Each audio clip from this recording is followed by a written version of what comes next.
Hello guys, আজ হচ্ছে শ্রাবণ সংক্রান্তি। তো শ্রাবণ সংক্রান্তিতে মনসা পুজো হচ্ছে। তো দেখুন আমার মেয়ে যাচ্ছে সাঞ্জল নিয়ে। তো এখানের মনসা পুজো মানেই রাত করে পুজো হয়।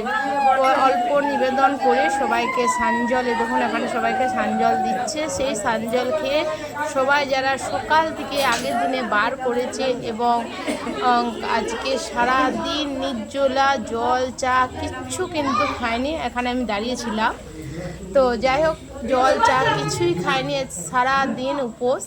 এখন এরপর এই সাঞ্জল খেয়ে এবং জল মিষ্টি চা খেতে পারে এবং খাবে। আর এই এখন দেখুন ঠাকুরকে মালা পরানো হচ্ছে, আর এখানে সব কিছু পুজো জোগাড় যন্ত্র হচ্ছে। পুজো রাত করে শুরু করে হবে। আর এই যে এখানে আমার ননদ জোগাড় করছে। এখানে সবারই ভোগের থালা, এখানে সবাই পুজো একে একে করে দিয়ে যাচ্ছে, আমাদেরও পুজো দিলাম। তো আগেই বললাম সন্ধেবেলায় একটু নিবেদন করে দেয়, না হলে সাঞ্জল কী করে খেয়েদের উপর ভঙ্গ হবে। তো প্রথমে বাড়ি আনার পরই পুজো অল্প হওয়ার পর সাঞ্জলটা দেয়। তো আমি বাড়ি আনার সময় আমি যেতে পারিনি, আমার যেতে একটু দেরি হয়ে গেছিলো। এখানে সবাই দাঁড়িয়ে আছে দেখুন। আর এখানে আমি কিছু একটা বলছি, কে জানে কি বলছিলাম।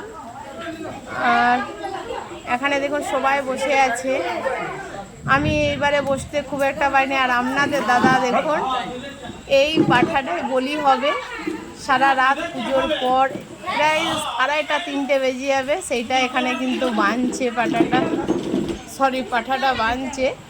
তো এই পাঠাটা বলি হবে। এখন আপাতত একটা দেখছি, আরও কটা হবে জানি না। আর এখানে আমার জায়ের ছেলে দাঁড়িয়ে আছে। তো পাঠাটা মাথাটা নাড়ছিল বলে দিল এক চর। তো এখানে সবাই দাঁড়িয়ে আছে, এখানে ফুল বেলপাতা সাঞ্জল সবাইকে দেওয়া হচ্ছে, আর একে একে পুজো দেওয়া হচ্ছে, সবাই একে একে আসছে। আর আমিও ওখান থেকে চলে এলাম আমরা এখন যেখানে থাকি এখানের মনসা পুজো।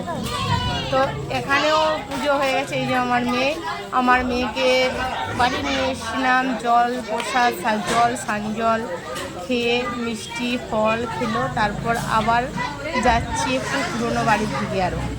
তো বাড়িতে থেকে কি করব, খাবার দাবার করে নিলাম। এখানে দেখুন ছাগলগুলো আছে বলি হবে। তো আমি এখানে দাঁড়িয়ে আছি, যাচ্ছি দেখুন। এখানে আমি আর মেয়ে যাচ্ছি। পুজো কিন্তু চলে এলো, আর পুজো বেশি দেরি নেই, আস্তে ভালো। পুজো এলে খুব তাড়াতাড়ি পুজো শেষ হয়ে যায়, ভালো লাগে না। তো আমি এখানে একটু প্রণাম করে নিলাম। এখানে দেখুন মা মনসা ঠাকুর, খুব সুন্দর মিষ্টি মুখটা দেখুন, মুখটা খুব সুন্দর লাগছে।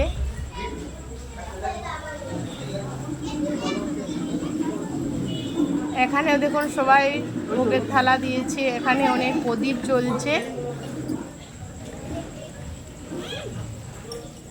একে একে সব কিন্তু পুজো চলে আসছে, আর একদম পুজোর দেরি নেই। পুজোর প্রস্তুতি নিয়ে সবাই কিন্তু অলরেডি শুরু করে দিয়েছে।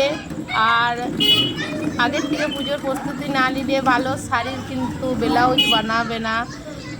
তাই বলছি পুজোর প্রস্তুতি নিয়ে আমি এখানে ভিডিওটা শেষ করছি।